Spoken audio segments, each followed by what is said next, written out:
there are things to like in this class. So if we start at the top, first of all, you should be going to stateoftheu.com. I have written a notebook for all 21 players. I did not miss any this year, even with a little bit of an off the radar addition this year in Kellen Wiley, the linebacker from Stepner Armwood. I know that we were recruiting him and everything, but, you know, I know Texas was involved. I know Florida. I know Alabama. We're all pushing for him, and I was not confident he was going to pick Miami today, and he did. And I even got that notebook knocked out and posted. Also, to one of the comments from earlier, there was an issue at American Heritage today that precluded Malachi Toney from signing earlier in the day. He did sign with Miami today. And so everybody who was dragging his name through the mud, who was calling him Cormani McClain and whatever other player who was on some shenanigans, be as loud with the apology as you were with the disrespect. I saw the report that he might not sign today, you know, talked to some people. There were a couple things going on behind the scenes. And then later in the afternoon, boom, he signed, confirmed from the University of Miami, because legally they cannot mention a player by name until they have signed with the school in whatever form or paperwork that is. So all 20 players who were committed, plus Kellen Wiley to make 21, are signed fully through. So there's that. If you start at the top, blue chip talent that can play anywhere. Hayden Lowe, Oaks Christian, Westlake Village, California, same school that produced Kayvon Thibodeau, who went to Oregon and was a top 5 pick. The coach at Oaks Christian has routinely said Hayden Lowe is as good an athlete, if not better, than Kayvon Thibodeau, who was a top 5 or top 10 player in the country. This is a player who should be a 5-star. Now, he had a couple injury issues as a sophomore and a junior, but he's a monster off the edge. Was committed to USC, flipped to Miami. Miami was a runner-up to USC for his initial commitment. He flipped recently and has signed. That's a huge get. So as hype as everybody was about Marquise Lightfoot last year, if you looked into the younger film from like Elias Rudolph, who was dominant for 3 years at Cincinnati Taft before he hurt his shoulder and missed the majority of his senior year, everybody's like, oh my God, these long, lean edge rushers coming off the edge. This is probably the best of the crew from these last 2 years. And I know that that's saying something. That's the kind of talent with Hayden Lowe. So you should be expecting all-conference, all-American, first-round draft pick, top 15 path, right? So if we've used the analogy, and I stick with it, that Francis Mawanoa is like, you know, the next iteration of Penei Sewell from when Mario Cristobal and company were at Oregon, Hayden Lowe is the next iteration of Kayvon Thibodeau. That's the kind of player we're talking about here. And I believe he's underranked at number 44 in the country composite. This is a 5-star player. Next up on the list from Bishop Gorman, a school that Miami's gone to often, Susu S.J. Alofatuli, the number 1 interior lineman in the country on a couple of the different services. This is a kid who's nasty. This is a kid who can come in and play day one. I've seen a lot of people projecting him at center. So with Zach Carpenter leaving, saying that he's going to step into the starting lineup. But hold on, I have to pull this up. So Cristobal went on the 247 Sports YouTube show, and I'm reading directly from their Twitter, which I retweeted, quote, he's got to be one of the best players I've recruited, period. He's got the nastiest, most physical, quick twitch, powerful guy that I've ever seen, Cristobal said about Alofatuli, right? So again, we're talking about Francis Mawanoa, who's somebody he's recruited. You're talking about Penei Sewell, top 5 draft pick by my Detroit Lions, right? And he's saying Cristobal is, in his own words, this kid Alofatuli might be the best, most physical recruit I've ever seen. That's the kind of talent we're adding in this class. Needs to be more of it, but this is still a good start. Gerard Pringle, home run hitter, running back, 10-5 in the 100, explosive player. I hate to reference the Lions, but Cristobal did it. He said after bringing in some bigger bodies over the course of the last couple of years, he wanted a Jahmyr Gibbs-like slashing home run hitter, which is what the Lions did because they got a couple big guys and then went, hey. I know that you're going to get tired of it, just like I get tired of a friend of mine always bringing up the same players and same teams. Coach said it. I didn't say it. Coach said it. But this is a game breaker. And he even gave shout out to the running backs coach, Matt Merritt, because Miami was not even recruiting Gerard Pringle at all until Matthew Merritt came here. And he was like, what are you doing? This is the guy. Look up the highlights. They're all included in the notebooks. Elite player. Brock Schott from Leo, Indiana. This is a kid who can be a superstar at tight end or edge rusher. First team All-State, like 50 or 60 something sacks in his career. Bunch of play. I mean, he makes plays. Doesn't matter offense or defense.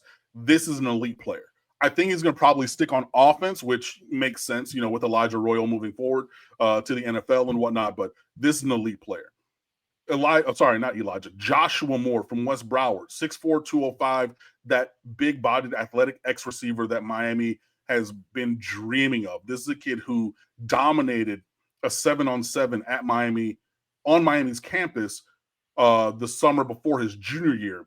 And there's a highlight of Cristobal literally, because they played some of the games in the indoor practice facility.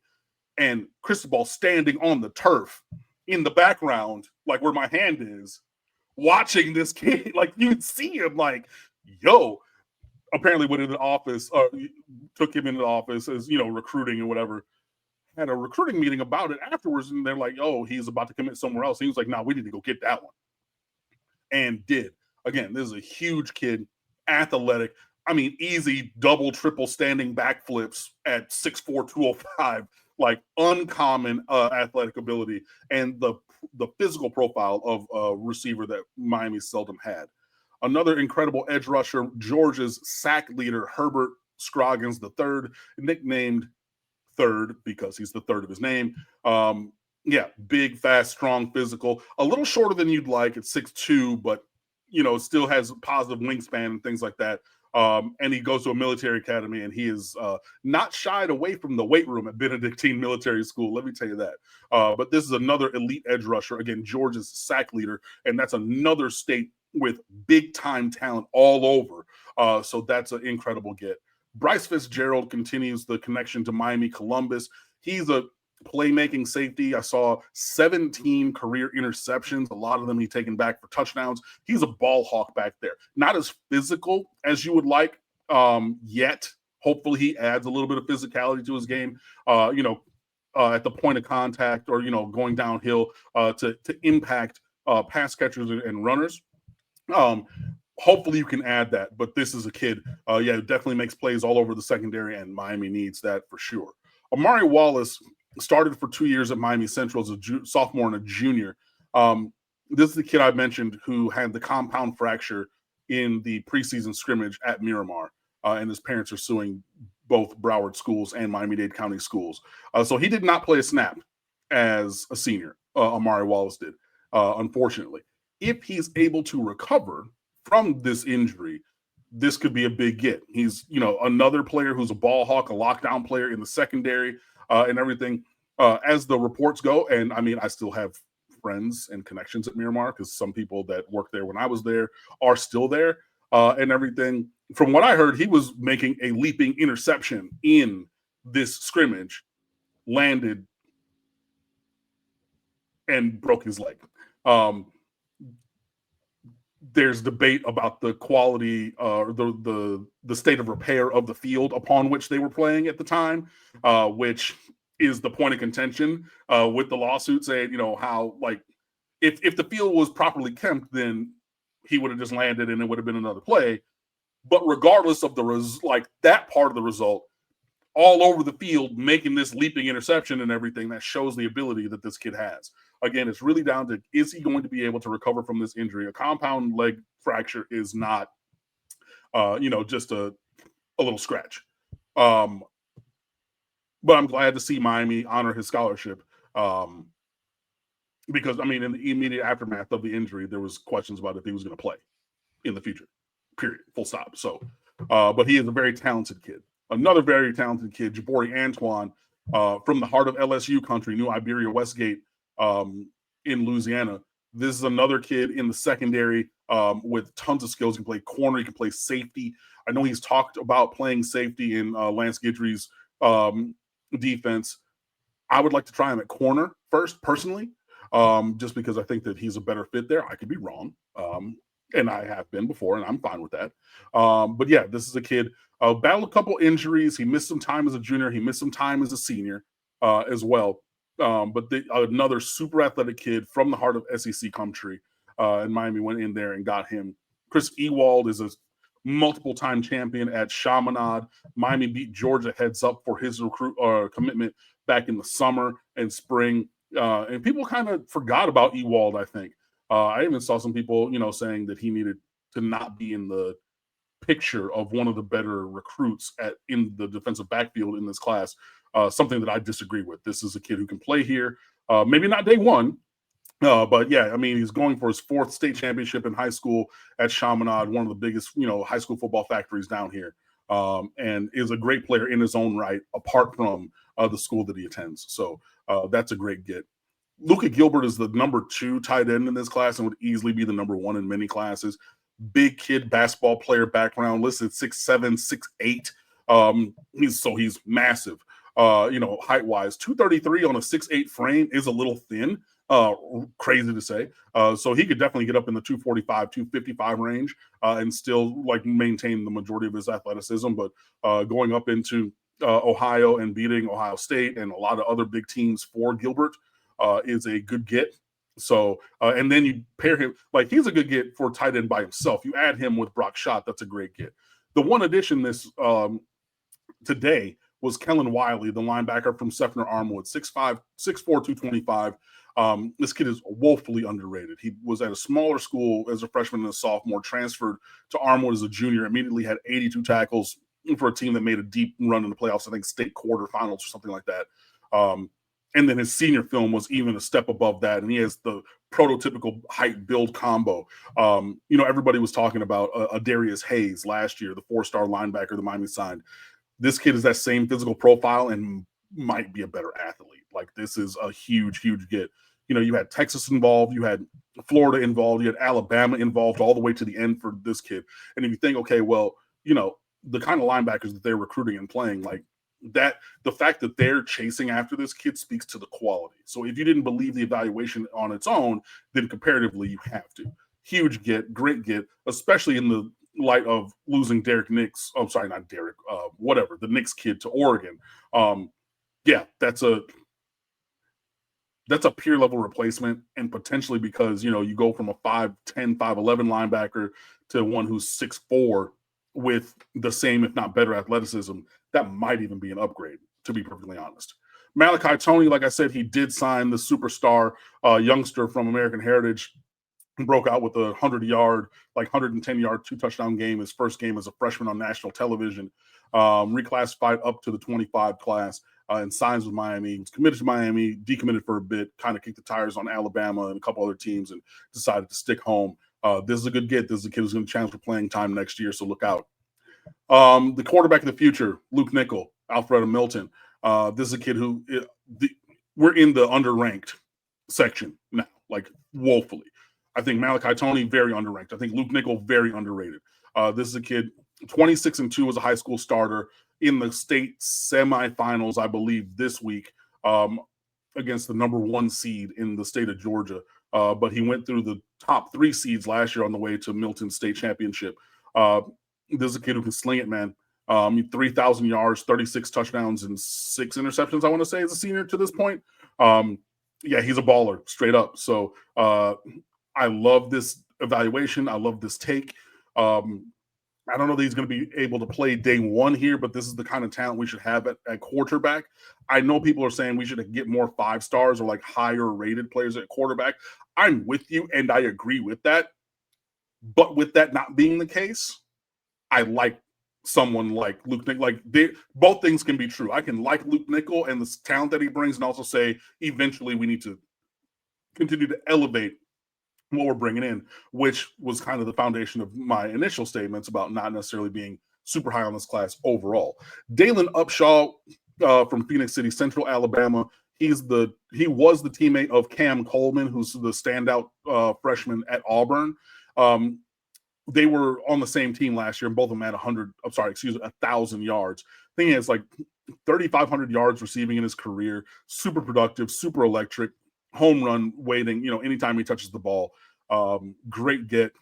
And Auburn made a run at him. It's local to Phoenix City. I think it's a 45-minute drive. So he was there. Again, Cam Coleman starring at Auburn, his homeboy from high school playing the same position, right? So he's over there for more than a couple unofficial visits. They were like, yo, why don't y'all run this back in college? And he said, nah, and is coming to Miami. So that's a big get. Max Buchanan, this is his buddy from Central Florida, Sanford Seminole, who famously took a sponsored official visit down the Brightline train from Orlando to South Florida as one of his NIL things. I don't know if y'all remember that, but big, tough, physical. He plays tackle in high school, but he's going to probably play inside in college, kick him inside to guard. But this is a blue chip lineman that is the kind that you need. Dante Simpson, another player from Chaminade, has a side, he's a defensive tackle, 6'3", 281. This is a kid who will probably take a couple of years to develop, but if he has the same path as like Amon Moten as a redshirt sophomore, third year in, pushing to start, and Moten started a couple games this year, is in line to start next year. That would definitely be a win for Miami. And here, as we come down to the end of the bottom of the group, these are guys who have big physical tools and will probably take another couple of years, like a Simpson, like a Buchanan, before they see the field. You have 2 offensive tackles, both of them in the 6'6", 6'7", 300 to 335 range. Jaden Wilkerson from Orlando Edgewater and Demetrius Campbell from Orlando Christian Prep. Both big bodies plus wingspans. Diamond in the rough kind of thing. They're a work in progress. We're not bringing them in like Francis Mauigoa and saying, hey, you're going to start day one, set it and forget it. These are not those guys, but they do have great physical tools and potential for the future. Also, Micah Newton from Newberry, a bit of a tweener at 6'2", 255. Probably want to pack some weight on him and move him inside to tackle as opposed to edge, because he doesn't necessarily have that same positive wingspan as other players like Third Scroggins, who at the same height has a longer wingspan. Which matters because when you have large tackles, you want to have the reach to be able to do the handwork and get their hands off you, so they're not all on your jersey and things like that as they're trying to block you. But this is another guy probably going to take a year or two to reshape his body before hitting the field. But and he played both outside and inside in high school, so there's potential that he could do a little bit of that in college. But I would prefer to move him inside full time. But yeah, another good get to add depth to the defensive line room. And I believe that's all 21. I think so. I do as well. Oh, yeah. Okay, cool. That is all 21. Yeah. So, I think definitely more firepower on offense in this class than defense. But when you're led by Hayden Lowe, who I believe should be a 5-star at the top of the class, you can't really be mad at that. But, when you consider all of the guys who are not in this class, right? That's where things fall off for me. Everybody in America was trying to flip Dallas Wilson from Tampa Bay Tech, 5-star wide receiver. Miami was trying, Florida was trying, other teams were trying. He's stuck with Oregon. That's the second year in a row you're not able to flip an Oregon 5-star after, not being able to flip Jurion Dickey from San Diego the year before. Hey, it happens. And they're on a super heater, my God. But, DJ Pickett sticks with LSU. Brian Kelly, whom I hate, by the way, gets on the microphone, and the first thing out of his mouth is, well, in the world of NIL, it's not about fit, it's about money, and players are going to go where they get the most money, and that's what. So I'm like, oh, straight up, that's why you got DJ Pickett, and DJ Pickett's dad, Damian Pickett Sr., even in some interviews saying, well, there's a business component transaction to the. Hey, look, I'm not even going to hate on it. Go get your money, but it is what it is. But you still don't get that kid, Ben Hanks, and I took a lot of heat for this today. I have elected not to write pieces about Miami missing on recruits in the past. And then it's, well, Cam, you ain't shit, and you're holding water for the athletic department by not calling out the misses. Cool. Everybody knows Miami was recruiting Ben Hanks Jr. the entire cycle, all the way through this last weekend. He's a legacy Gator. His dad played there. He was committed there, and he ends up signing there. And I say, hey, Miami whiffed. Man, you ain't shit. Well, everybody knows that. Hey, it cannot be a hit if you hit it, but not a miss if you miss. So to everybody talking shit, shut the fuck up. Straight like that. I'm not wrong in calling it a whiff because we endeavored to try to make the flip happen. And had it gone through, y'all be tap dancing, saying, I got your legacy. We tried, it didn't happen. But I put it up there. And it matters because this is a guy who's an All-American who would probably challenge for starting time next year at cornerback. DJ Pickett, not in this class either. Jarquez Carter from Newberry, teammates of Micah Newton. He's announcing his final commitment tomorrow, currently committed to Ohio State. Is Miami able to pull off another flip from them? I don't know. Tried it with TJ Alford. There was a lot of chatter, even in the minutes leading up to his commitment, that was the annual Mario Cristobal flip away from Ohio State. Nope.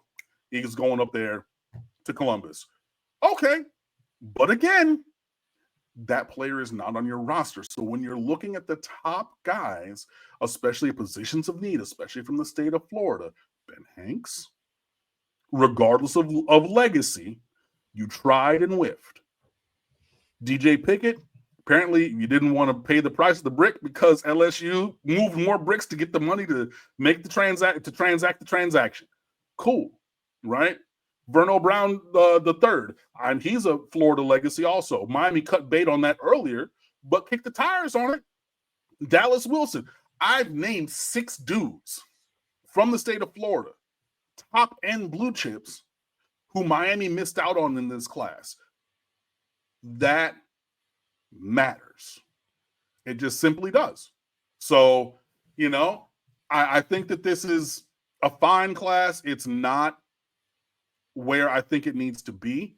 If you would have gotten one of Hanks or Pickett, or 3 of Hanks, Pickett, Dallas Wilson, TJ Alford, and Jarquez Carter, you get 3 of those 5, the entire vibes of this class changed to me. And even if you want to say, well, we got 1 out of the 6, if you add Kellen Wiley in there, cool. I would have needed 3 or 4 out of those 6. But the misses matter as well. So, if back in my teaching days, I might give this class a B, might let you talk me into a B+. If you're like, well, if you put the B+ in there and it would look better on my interim report for my mom, and I might give it that, but not fully where I believe it needs to be.